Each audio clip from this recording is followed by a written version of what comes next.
بسم الله الرحمن الرحيم قل إن كنتم تحبون الله فاتبعوني يحببكم الله ويغفر لكم ذنوبكم والله غفور رحيم.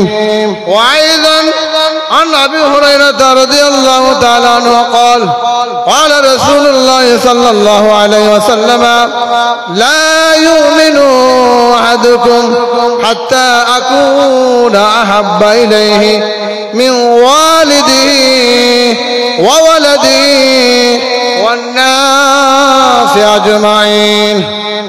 উপস্থিত সম্মানিত উলামায়ে কেরাম, দিগর মুরব্বিয়ান আইজাম, আশিক রাসূল, বারাদারানে তরিকত, অত্র এলাকাবাসী, এলাকার সর্বস্তরের জনতা, পর্দার আড়ালের মুস্তুরাত মা ও বোনেরা, আসসালামু আলাইকুম ওয়া রাহমাতুল্লাহি তাআলা ওয়া বারাকাতুহু।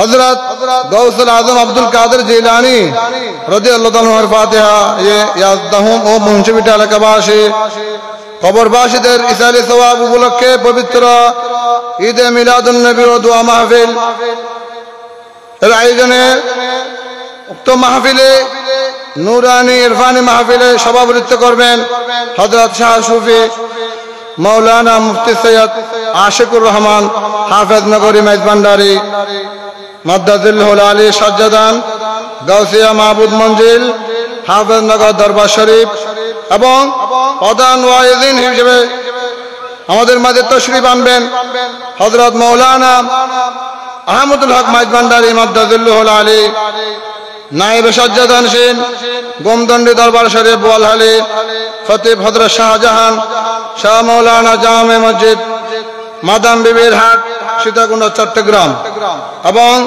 বিশেষ ওয়াজিন হিসেবে উপস্থিত থাকবেন হযরত মাওলানা মোহাম্মদ আজিমউদ্দিন নূরি মাদ্দাজিল্লাহুল আলী খতিব সাতবাড়িয়া মুন্সিবিটা মুহাম্মদিয়া জামে মসজিদ চট্টগ্রাম এবং হযরত মাওলানা আনিসুর রহমান মাদ্দাজিল্লাহুল আলী পেশ ইমাম মুন্সিবিটা জামে মসজিদ। আজকের এই মিলাদুন নবী মাহফিল ব্যবস্থাপনায় আমরা মেজবান্ডারি সংগঠন এবং যৌথ প্রচেষ্টায় আজকের এই আজিম ও শান ইরফানি নুরানি মাহফিল আমাদের মাঝে উপহার দিয়েছেন। সুতরাং এজন্যই আমরা আল্লাহর প্রশংসা করব এবং সাথে সাথে যারা অক্লান্ত পরিশ্রম করেছেন, ত্যাগ তিতিক্ষা দিয়েছেন, টাকা দিয়ে, পয়সা দিয়ে, শ্রম দিয়ে, পরামর্শ দিয়ে বিভিন্নভাবে যারা এই মাহফিলকে প্রতিষ্ঠিত করার জন্য, সংগঠিত করার জন্য অক্লান্ত পরিশ্রম করেছেন, তাদের জন্য আমরা কৃতজ্ঞতা জানাই। তাদের জন্য আমরা দোয়া করি যারা সামনে আরো এই ধরনের বড় মাহফিল, বড় আকারের মাহফিল মিলাদুন নবী সাল্লাল্লাহু আলাইহি সাল্লাম উপহার দিতে পারে। আমরা সকলে বলি আল্লাহ তাআলা তাদেরকে কবুল করুক, তাদের এই চেষ্টা সাধনা কবুল করুক, তাদেরকে এই কাজে সফলতা দিক। আমরা সকলে বলি আমিন সুম্মা আমিন। সুতরাং আমি আপনাদের সম্মুখে আজকের এই মহতি মাহফিলে, নূরানি ইরফানি মাহফিলে বসে একটি আল্লাহ পাকের কালাম থেকে একটি আয়াত কারিমা তেলাওয়াত করেছি এবং রাসূল হুদা সাল্লাল্লাহু আলাইহি ওয়াসাল্লামের অগণিত মণিমুক্ত হাদিস শরীফ থেকে একটু হাদিস শরীফ আপনাদের সম্মুখে তেলাওয়াত করেছি। এই দুটোর সরল অনুবাদ করে আলহামদুলিল্লাহ আপনাদের থেকে বিদায় নেব, যেহেতু সময় খুব কম।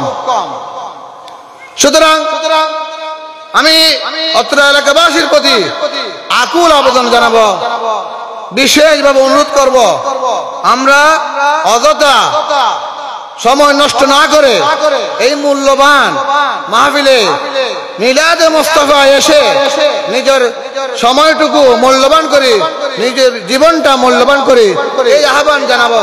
আমরা কাল বিলম্ব না করে রাস্তায় ঘাটে বাড়িতে অযথা সময় নষ্ট না করে আমরা কাল বিলম্ব না করে আমরা মেহফিলে এসে উপস্থিত হয়, প্যান্ডেলে বসে যায়, যাতে এই মাহফিল নবীর মাহফিল, এই মাহফিল নবীর মাহফিল, যার মধ্যে ন্যূনতম নবীর মহব্বত থাকবে অবশ্যই এখানে এসে হাজির হবে। এটি হচ্ছে নবীর প্রতি মহব্বতের বহিঃপ্রকাশ। সেজন্য আমি সকলের প্রতি আকুল আবেদন জানাবো, করজোর হাত দিয়ে অনুরোধ করব যে আপনারা এই মূল্যবান নিজের জীবনকে মূল্যবান করুন, জীবনের সময়টুকু নষ্ট না করে মূল্যবান করুন, নিজের জীবনকে মূল্যবান করুন, সময়কে মূল্যবান করুন। কাল কিয়ামতের ময়দানে যাতে আমাদের জন্য এই মাহফিল নাজাতের উসিলা হয়, আমরা সকলে বলি আমিন। আমরা সকলে বলি আমিন। যাতে আমাদের এই মাহফিল আমাদের জন্য কাল হাসরের ময়দানে সাক্ষী দেয়, আমাদের জন্য সুপারিশ করে যে অমুক অমুক আমার নবী সাহিবুস শাফা, আমার নবী হচ্ছেন শাফায়াতকারী। যে এই স্থান যখন কাল হাসরের ময়দানে সাক্ষ্য দেবে অমুক অমুক যে মাহফিলে উপস্থিত হয়েছিল, যে তার জীবন ধন্য। সুতরাং যারা এর পিছনে লেগেছে, যারা এর চেষ্টা সাধনায় যারা নিজের আত্মনিয়োগ করেছে, তারা সহ সকলের জন্য আমার নবী আর সুপারিশ না করে পারবেন না, সকলের জন্য সুপারিশ করবেন। যেহেতু আমার নবী হচ্ছেন সাহিবুস শাফা, শাফায়াতকারী, সাহিবুল কাউসার, সাহিবুল মাকাউল মাহমুদ। সুতরাং এই মাহফিল যাতে আমাদের জন্য সাক্ষী দেয়, সেজন্যই আমরা অযথা সময় নষ্ট না করে আলহামদুলিল্লাহ আমাদের বিশেষ ওয়াইজিন হযরত মাওলানা আজিম ও মোহাম্মদ আজিমউদ্দিন নূরি মাদ্রাসাতুল আলী খতিব সাতবাড়িয়া মুন্সিপাড়া মোহাম্মদ জামা মসজিদ, আলহামদুলিল্লাহ উনি এসে আমাদের মাঝে উপস্থিত হয়েছেন। উনি আমাদের মাঝে সারগর্ভ আলোচনা পেশ করবেন। সুতরাং আমরা মন ভরে আলোচনা শুনতে পারবো। আমি তো আপনাদের সামনে শুধুমাত্র আপনাদেরকে একটু জোগাড় করে এখানে উপস্থিত করার জন্য আমি উঠছি, যে আমি আপনাদের ওয়াজ করে খুশি করবো এই উদ্দেশ্যে আমি উঠি নাই। সুতরাং আপনারা কাল বিলম্ব না করে মাহফিলের প্যান্ডেলে এসে বসে পড়ুন, নিজের জীবনটুকু নিজের সময়টুকু মূল্যবান করুন। আমি আপনাদের সম্মুখে আল্লাহ পাকের কালাম থেকে আয়াতে কারিমা তেলাওয়াত করছি। বিসমিল্লাহির রাহমানির রহিম। কুল ইন কুনতুম তুহিব্বুনাল্লাহ ফাত্তাবিউনি ইউহিব্বুকুমুল্লাহ ওয়া ইয়াগফির লাকুম যুনুবাকুম ওয়াল্লাহু গফুরুর রহিম। আল্লাহ পাক তার কালাম পাকের মধ্যে ইরশাদ ফরমান, আমার বান্দা বান্দিরা মুমিন নর নারীরা, আমার প্রিয় বান্দা বান্দিরা মুমিন নর নারীরা, যদি আমার মহব্বত পেতে চাও, কুল ইন কুনতুম তুহিব্বুনাল্লাহ, হে নবী আপনি আপনার উম্মতদের এই কথা বলে দিন, আপনি তাদের সামনে এই কথাটুকু উপস্থাপন করুন, আপনি তাদেরকে উদ্দেশ্য করে বলুন, কুল ইন কুনতুম তুহিব্বুনাল্লাহ ফাত্তাবিউনি ইউহিব্বুকুমুল্লাহ ওয়া ইয়াগফির লাকুম যুনুবাকুম ওয়াল্লাহু গফুরুর রহিম।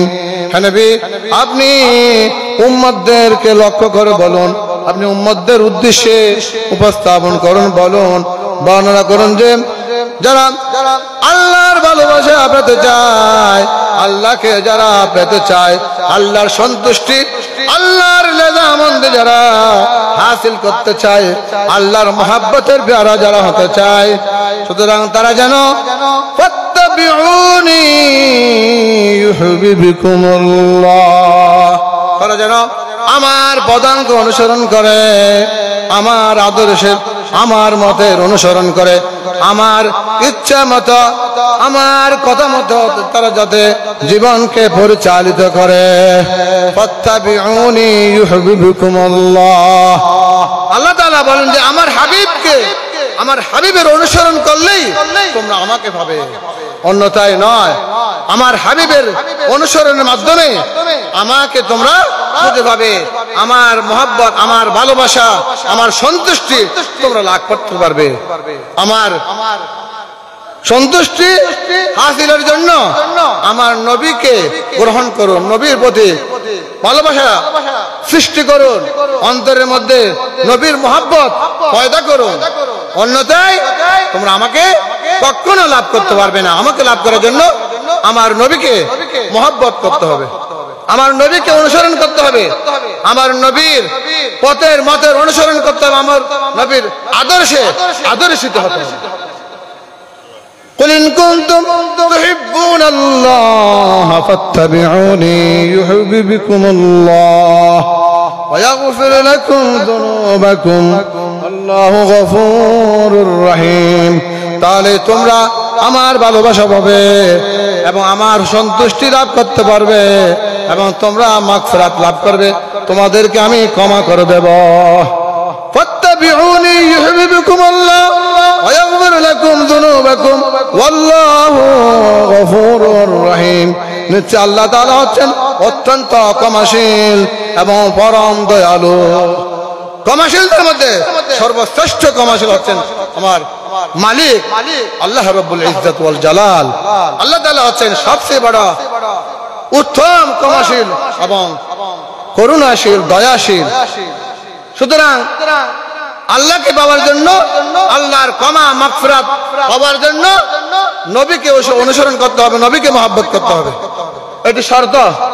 নবীর মহব্বত ছাড়া কখনো আল্লাহকে পাওয়ার আশা করা এটা নিদারুন, নিতান্তই বোকামি ছাড়া আর কিছুই নয়। আল্লাহ তাআলা নিজেই বলছেন তার কালামের মধ্যে, তোমরা আমার নবীর অনুসরণ করো, আমার নবীকে মহব্বত করো, আমার নবীকে মহব্বত করো।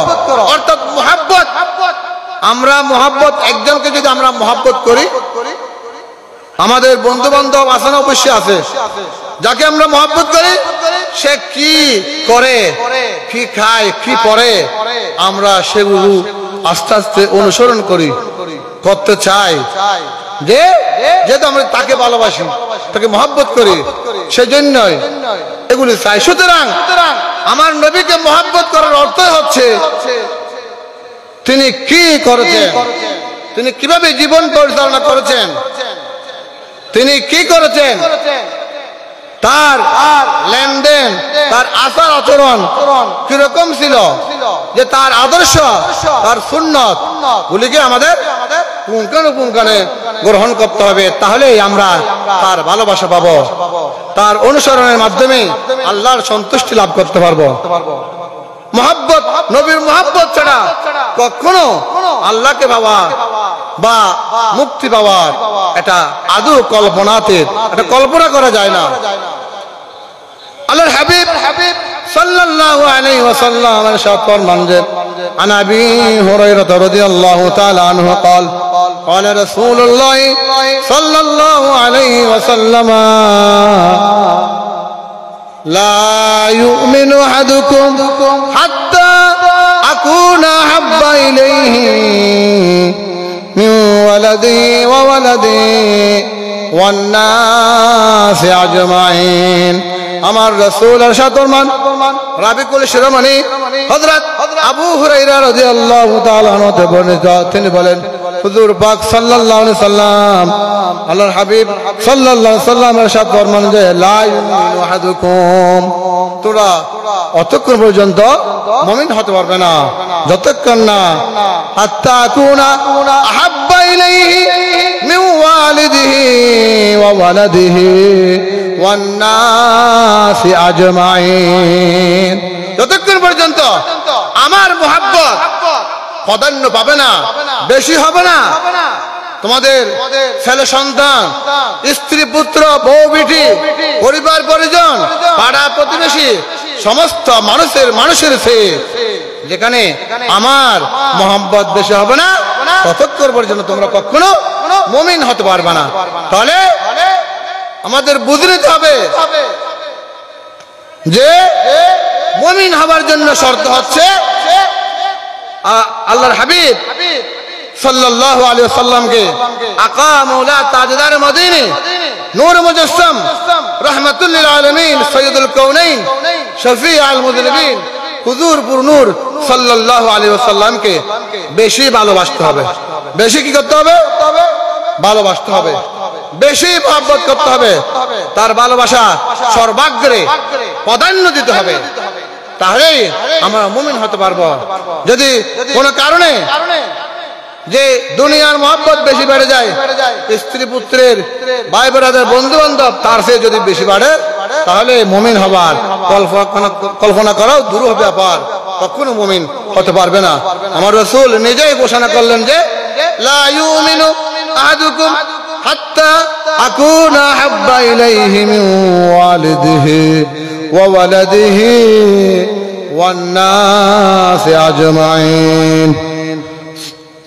صلاة يا رسول الله عليكم سلاما يا حبيب الله عليكم أبو بكر عمر عثمان حیدر بلا شک ہے خلیفہ چار اکبر صلاة یا رسول اللہ علیکم سلاما یا حبیب اللہ علیکم بسم اللہ الرحمن الرحیم لقد كان لكم في رسول الله أسوة حسنة আল্লাহ তাআলা তার কালামের মধ্যে সাত ফরমান যে ও মানব মণ্ডলী, ও মানব জাতি, তোমরা পথ হারিয়ে অন্যদিকে যেও না, অন্য পথের অনুসরণ করো না। শান্তি এখানে, তোমাদের জন্য কল্যাণ এখানে। মুহাম্মাদুর রাসূলুল্লাহ সাল্লাল্লাহু আলাইহি ওয়াসাল্লামের জীবনে রয়েছে তোমাদের জন্য সর্বোত্তম আদর্শ। তাকেই একমাত্র মডেল হিসেবে, আদর্শ হিসেবে গ্রহণ করো, তাহলেই তার মুক্তি হবে, তাহলেই পথের দিশা হবে। আল্লাহ রাব্বুল ইজ্জত তার হাবিব সাল্লাল্লাহু আলাইহি ওয়াসাল্লামকে এই দরদামে তখনই প্রেরণ করলেন যখন মানুষ আল্লাহকে ভুলে গিয়েছিল। গাছ পূজা, বাঁশ পূজা, পাথর পূজা ইত্যাদিতে যখন নিমগ্ন হয়েছিল, সৃষ্টিকর্তা রব্বুল আলামিন আল্লাহ তাআলা, আল্লাহ জাল্লা শানুহু যে একজন আছেন, মানুষ যখন ভুলে গিয়েছিল, মানুষ যখন সঠিক পথ হারিয়ে গিয়েছিল, গোমরাহির পথে নিমজ্জিত হচ্ছিল, হাবুডুবু কাচ্ছিল, তখনই যখন ঈসা আলাইহিস সালামকে আল্লাহ রাব্বুল ইজ্জত আসমানে তুলে নিলেন, তার কওমের অত্যাচারে অতিষ্ঠ হয়ে আল্লাহর কাছে প্রার্থনা করলেন। ঈসা আলাইহিস সালামকে আল্লাহ তাআলা তার প্রার্থনা কবুল করে আসমানে তুলে নিলেন এবং হুজুর পাক সাল্লাল্লাহু আলাইহি ওয়াসাল্লামের আগমনের এই যে মাঝখানে একটা সময়, ওই সময়ের মধ্যে বিরাট বিশাল একটা গ্যাপ ছিল, যার কারণে যারা ঈসা আলাইহিস সালামের অনুসারী ছিল তারাও পৃথিবীতে বিদায় নিয়েছিল। তাদের প্রজন্ম থেকে প্রজন্ম সকলেই বিদায় নিয়েছিল। যেহেতু এই যে বিশাল গ্যাপ, সারা ঐতিহাসিকরা বর্ণনা করলেন যে এই বিশাল গ্যাপ হচ্ছে প্রায় 550 বছর। এই 550 বছরের ব্যবধানে মানুষ যখন স্রষ্টাকে ভুলে গিয়েছিল, আল্লাহ রাব্বুল ইজ্জতকে ভুলে গিয়েছিল, তাকে কে সৃষ্টি করলো, কে খাওয়াচ্ছেন, কে পড়াচ্ছেন, কে প্রতিপালন করতেছেন, কে তার রক্ষণাবেক্ষণ করছেন, এই কথা যখন মানুষ ভুলে গিয়েছিল, মানুষ যখন সঠিক পথ হারিয়ে গোমরাহির পথে যখন মানুষ হাবুডুবু কাচ্ছিল, পা বাড়াচ্ছিল, মিসগাইড হচ্ছিল, তখনই ঠিক উপযুক্ত সময়ের মধ্যে যথাসময়ে আল্লাহ রাব্বুল ইজ্জত তার হাবিব সাল্লাল্লাহু আলাইহি সাল্লামকে এই পৃথিবীতে প্রেরণ করলেন। আল্লাহ তাআলা বলেন বিসমিল্লাহির রাহমানির রাহিম ওয়া মা আরসালনা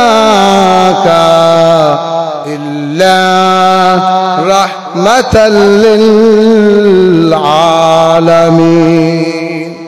হে নবী, আমি আপনাকে বিশ্ববাসীর জন্য রহমত স্বরূপ প্রেরণ করেছি। শুধু মক্কাবাসীর জন্য নয়, শুধু মক্কা নগরীর জন্য নয়, শুধু মদিনার জন্য নয়, শুধু বাংলাদেশের জন্য নয়, শুধু ইন্ডিয়া ভারতের জন্য নয়, পাকিস্তানের জন্য নয়, সমগ্র বিশ্ববাসীর জন্য, শুধু মানব জাতির জন্য নয়। কীট পতঙ্গ 18,000 মহলুকাত, আল্লাহর যত সব সৃষ্টি রয়েছে, সমস্ত সৃষ্টির জন্য আল্লাহর হাবিব সাল্লাল্লাহু আলাইহি সাল্লামকে আল্লাহ তাআলা রহমত স্বরূপ শান্তির বার্তাবাহক হিসেবে প্রেরণ করলেন। দেখেন, জাহেল মূর্খ মানুষরা না চিনল, বনের পশু পক্ষীরা তাহলে কি চিনতে ভুল করে নাই, বনের হরিণ চিনতে ভুল করে নাই, বনের বাঘ চিনতে ভুল করে নাই। প্রতিটি পশু হুজুর পাক সাল্লাল্লাহু আলাইহি ওয়াসাল্লামকে চিনে ফেলেছেন।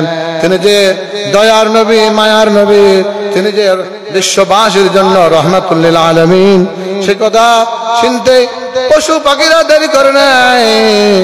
কৃতজ্ঞ আল্লাহর বান্দা আশরাফুল মাখলুকাত এই মানুষ যদিও ভুল করেছে, সুতরাং আল্লাহর হাবিব সাল্লাল্লাহু আলাইহি ওয়াসাল্লামকে আল্লাহ তাআলা রাহমাতুল লিল আলামিন হিসেবে প্রেরণ করলেন।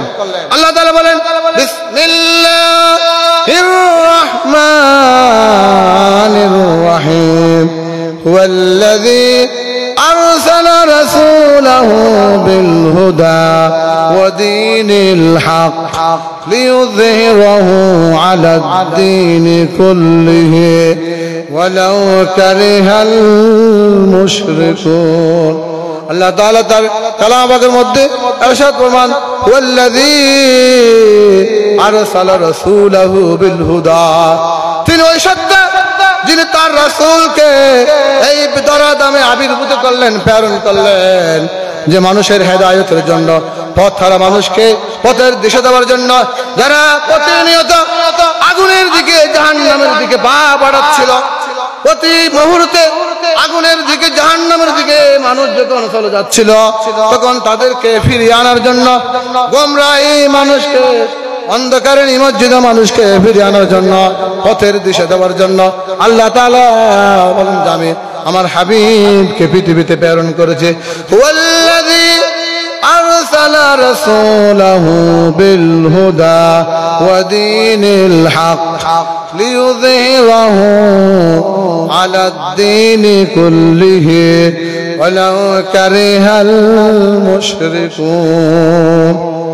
আল্লাহর হাবিব সাল্লাল্লাহু আলাইহি ওয়াসাল্লাম এই দরাদামে আবির্ভূত হয়ে তার আদর্শিত করে মানুষ মুগ্ধ হয়ে সিদ্দিক আকবর, উমর ইবনে খাত্তাব রাদিয়াল্লাহু তাআলা আনহু, ওসমান জিন্নুরাইন, আলী হায়দার রাদিয়াল্লাহু তাআলা আনহুর মতো সকলেই পাগল পাড়া হয়েছিল আমার নবীর আদর্শে আদর্শিত হয়ে, তার সৌন্দর্যে মোহিত হয়ে সকলেই নিজের জীবনটা পর্যন্ত দিতে কোনটা বোধ করতো না, কোনো দ্বিধা করতো না, দ্বিধা ছাড়াই নিজের জীবন দেওয়ার জন্য প্রস্তুত হয়েছিল আমার নবীর আদর্শে আদর্শিত হয়ে।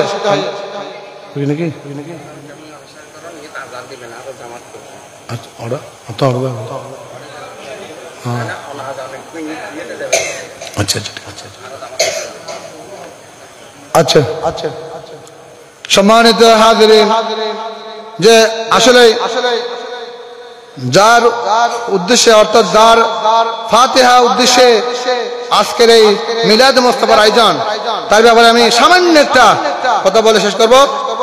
হযরত গাউসুল আজম আব্দুল কাদের জিলানী রাদিয়াল্লাহু তাআলা আনহু, উনি আউলিয়াদের সরদার, আমরা সেটা সকলে জানি। ওনার একটি নাম মহিউদ্দিন আব্দুল কাদের জিলানী রাদিয়াল্লাহু তাআলা আনহু। তাকে মহিউদ্দিন কেন নাম দেওয়া হলো? বাগদাদ শহরে কেন্দ্রীয় মসজিদে তিনি যখন নামাজ পড়াতেন, জুমার খুতবা দিতেন, ওই সময়ে মানুষেরা দিনের ব্যাপারে একদম জিমিয়ে পড়েছিল, দিন সম্পর্কে গাফেল হয়ে গিয়েছিল, দিন কি জিনিস, ধর্ম কি জিনিস তারা একদম ভুলে গিয়েছিল। ওই সময়ে হুজুর গাউসুল আজম আব্দুল কাদের জিলানী রাদিয়াল্লাহু আনহু যখন বাগদাদের কেন্দ্রীয় জামা মসজিদে খুতবা দিতেন, তখন তিনি এই দ্বীনের সম্পর্কে ওই এলাকাবাসীকে জাগ্রত করলেন, দ্বীন সম্পর্কে বুঝালেন। মানুষ যখন দ্বীন ভুলে গিয়েছিল, ধর্ম ভুলে গিয়েছিল, একদম বলা যায় নিবু নিবু অবস্থা, যখন ধর্ম মরণাপন্ন হয়ে গিয়েছিল, একদম সীমানায় কারাই পৌঁছে গিয়েছিল, ওই সময়ে সেই আব্দুল কাদের জিলানী, বড় পীর আব্দুল কাদের জিলানী রাদিয়াল্লাহু তাআলা আনহু দাওয়াতের মাধ্যমে ইসলাম আবার পুনরায় পুনরুজ্জীবিত জীবন লাভ করেছিল। এটা হচ্ছে তার বড় একটা আউলিয়ার শান। সুতরাং তিনি উজ্জীবিত করে ধর্মের প্রতি পুনরায় মানুষকে ফিরিয়ে আনলেন। এই হচ্ছে তার মুজিজা, তার শান। সেজন্য তাকে নাম দেওয়া হয় হলো মহিউদ্দিন আব্দুল কাদের জিলানী। আমি সময় সংক্ষিপ্ততার কারণে আমি এখানে শেষ করছি। ওয়া আখিরু দাওয়ানা আলহামদুলিল্লাহি রাব্বিল আলামিন। আসসালামু আলাইকুম ওয়া রাহমাতুল্লাহি তাআলা ওয়া বারাকাতুহু।